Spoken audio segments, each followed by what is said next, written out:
going to be another discussion video with Kiveli choosing today's topic. Exactly. So what I wanted to ask you is a general question, and then maybe we can narrow it down. Do you think that artists should be vocal about their political opinions? Do you think that politics and art go together? Very good question. I think it's an interesting question, especially nowadays, and especially for us personally, because we kind of are confronted with that as well in our artistic and personal lives. Generally, I think that politics and arts don't necessarily go together. Generally, I would separate between the two. And I say that from the perspective of, like, for example, Wagner music being forbidden in certain countries. I don't think that just because somebody supposedly or actually had a certain political view makes him a bad or a good artist, or, that should make him forbidden or not. But having said that, I do think that if you have a voice as an artist and a platform, you should definitely use it, and it's a very powerful tool to use, and if you have the possibility to do that, you should do so. But I think it's a silver lining that you have to find. It's somehow a middle path. Yeah, I think that would be my first very general response.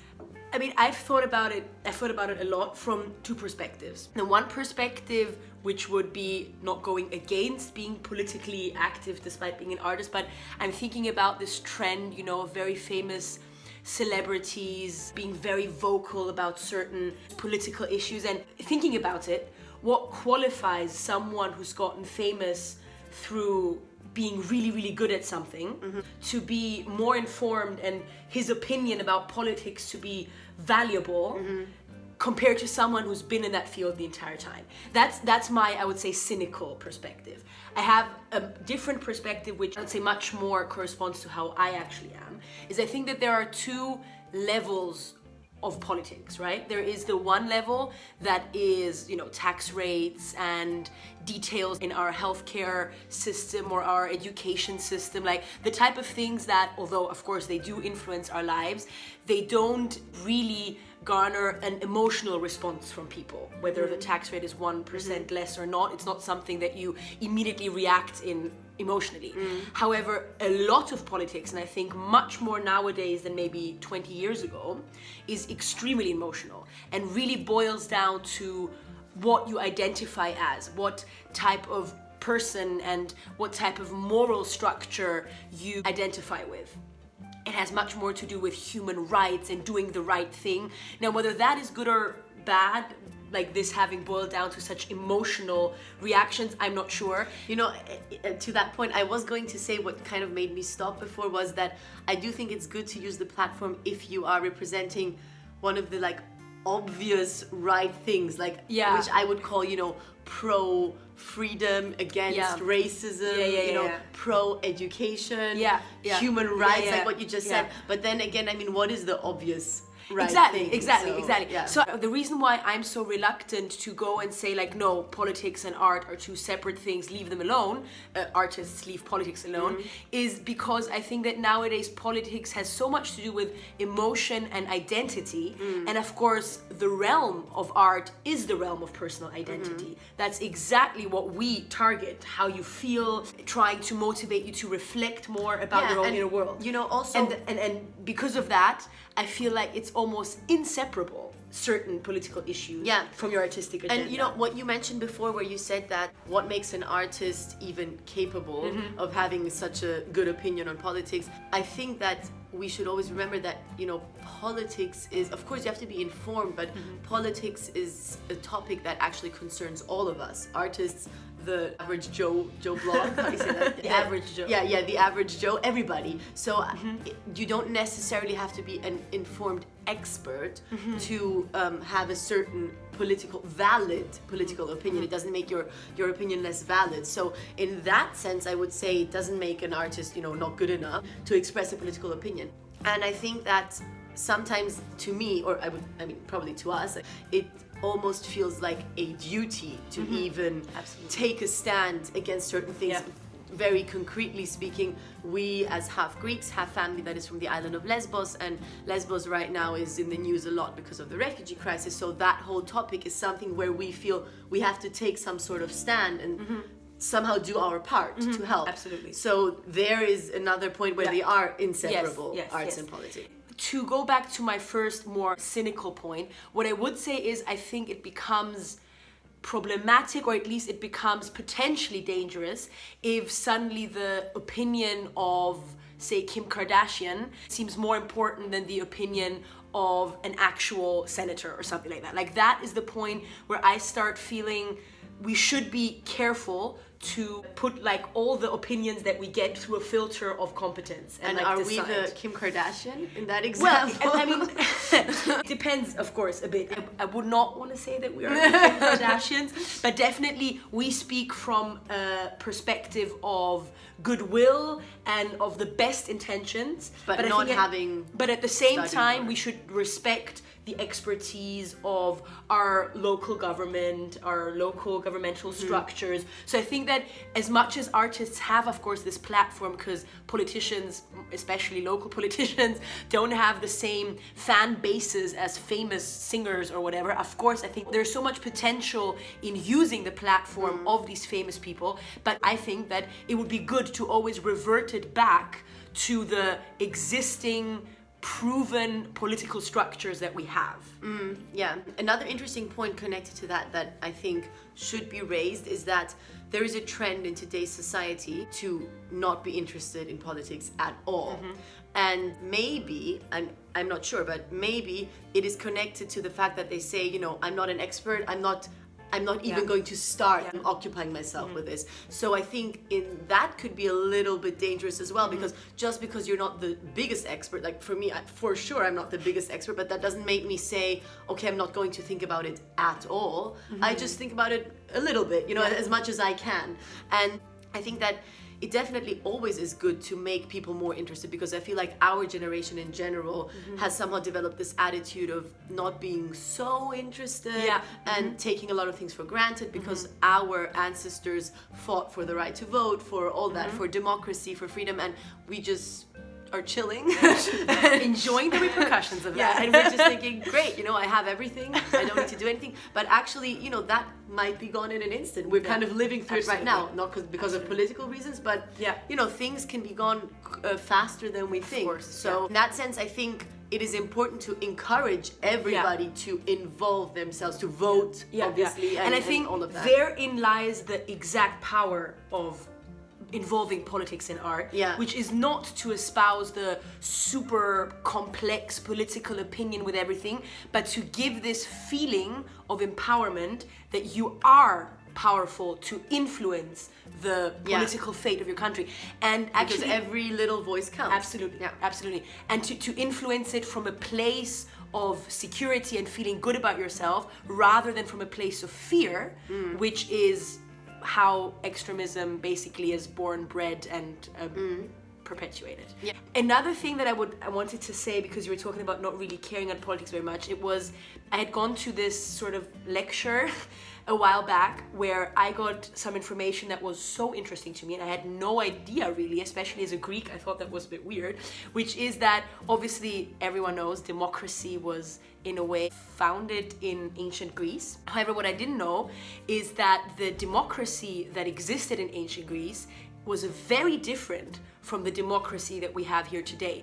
Mainly that the democracy that we have here today is almost exclusively based on the American Declaration of Independence, which if you read it, there is not one, democracy isn't even mentioned once, or very, very rarely. The word that is mentioned there is the word republic, which is a very different fundamental basis.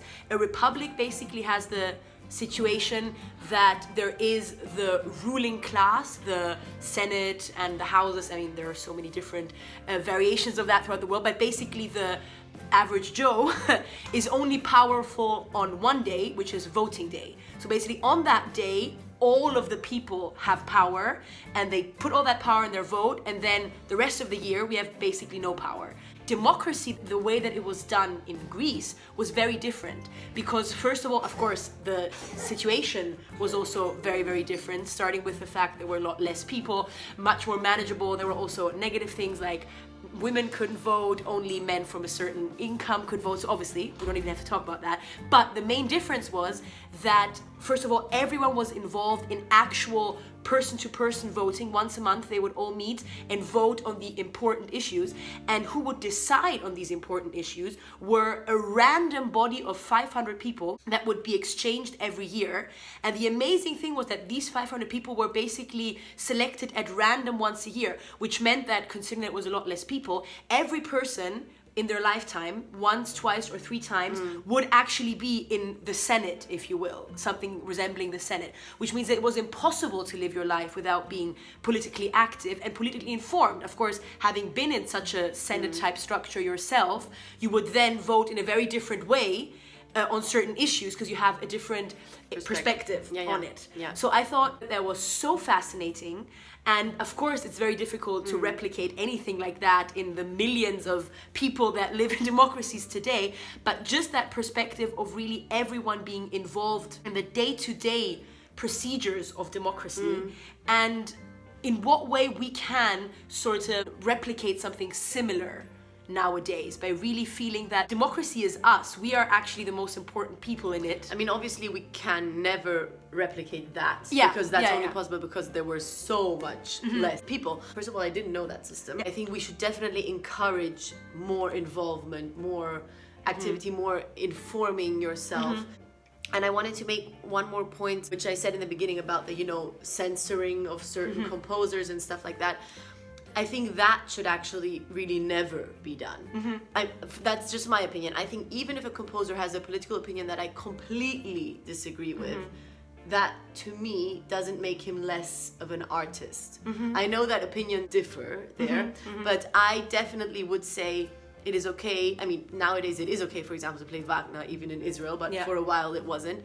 I think it should have been okay. I understand if some people have a personal, I don't know, feeling that this is not appropriate, or if something is blocked, but I feel that art is art, and the value of it is not diminished by a certain political view. And I feel in general, if art is being censored, just like in the Second World War, so many composers and painters and everything that were Jewish, and writers were censored, this never is helpful to anybody, because art always is a reflection of what is happening in society, in the world at that moment, and we need it to understand it better. So I think art should never be censored. I totally agree. And I think that this aspect of freedom and freedom of speech, freedom of expression, is exactly where art shines the most. Yeah. Because even if the art you're witnessing is motivated by a completely opposing opinion to yours, the least it can be for you is a starting point to start a discussion about why you're so opposed to that. Even if something doesn't correspond to your opinion,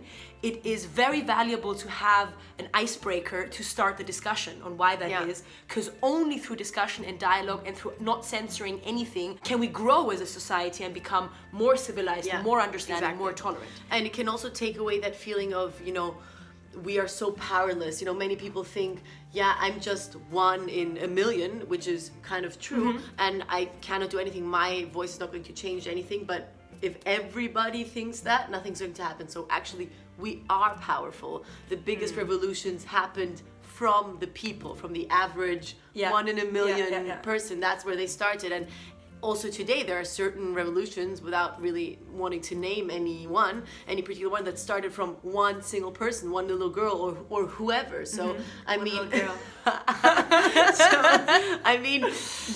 everybody can change the world if they want to. In a political way. Even. Because the thing is, of course, we talk about politics and art that way because I think we are both very politically interested people and very passionate about things. So when we get to talking about it, this now turn to a more political discussion than art political. So to get back to the fact of politics and art, the more difficult question, now that we've established sort of the nuance where art can really be powerful, in what way? How do you actually do it? Because there's so many different ways. I know musicians that just sort of, give a speech before they play.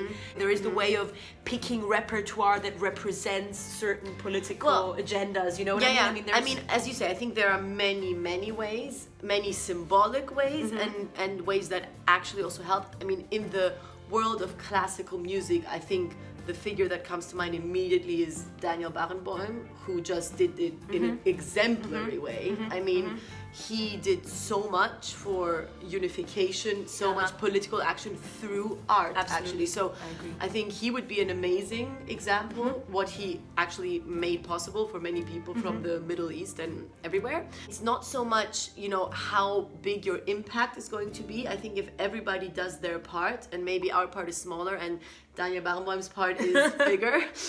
For now. No, I shouldn't say that. I think that's the important thing, that everybody feels the duty to do something with their reach and with their possibilities. And I think it goes through everything. As you said, you can program certain pieces and thereby counteract, you know, feelings of hatred that might exist in that country towards that particular music. You can counteract it by showing them its beauty. You can program certain things. You can play with certain people from different countries in certain countries, you know, stuff like that. You can unify people in an orchestra like the West Eastern Divan Orchestra. You can do all these things. All of it is equally powerful. I wouldn't even want to say this is more important than that. It's all equally powerful and equally important. Yeah. I mean, what we have done, of course, we are in a bit different situation because we have a festival on an island where the refugee crisis is very controversial right now, has been a complex and difficult issue on the island since it started in 2015, basically. And I think what we found ourselves doing is trying to take away, I would say, the irrational perspective that you have on people that are discussed so much in the news that you basically don't even see them as the 13-year-old boy and the family with the 2 children, but it's just like the refugees, On the flip side of it, of course, you also think like, okay, the Greeks, of course we have to help Europe, blah, blah, blah, without realizing that they can only share their plate if there is something on the plate to begin with. So if whatever is happening is stopping them from getting food on their plate, then helping the refugees is not within their power to do. It's such a complex issue, and I think that the thing that we can, brings us actually full circle back to the beginning in terms of what can art really do, is I think that art cannot solve complex issues on a level that politics can. It cannot solve life or death problems. Exactly. It cannot. Yeah. But all the amazing complex ideas and everything that is amazing, politically also amazing in life, can only come when we don't act from a place of fear, but we act from a place of understanding. And I think that in that realm, art can create more understanding in an evening than politics can create with even the most incredible political new legislative agenda. In that realm, I think that the power of art is untouchable. Yes, and also it is, I think, as you said, because it comes from an emotional perspective, I think it can sometimes make people feel or understand certain things that they couldn't through the very rational approach of politics. And one example might be, I mean, it's not art, it's more sports, but I think it all falls under the same category. The Olympic Games, that in earlier times when the Olympic Games took place, all the wars stopped and there was always a ceasefire. And this is something that politics cannot ever achieve. But sports, let's say also art, can. And I think it's that power that we have to use and mobilize to achieve goals that politics that politics cannot. Politics cannot. Yeah. Obviously, these are just the opinions of 2 pianists who are just talking. We don't at all mean to say that, you know, that's have the way to go. Some sort of expertise. Maybe you guys can let us know what you think, because I personally find that to be a very interesting topic to discuss, especially nowadays. Yeah. So let us know your thoughts in the comments, and we'll see you again in the next one. Bye. Bye.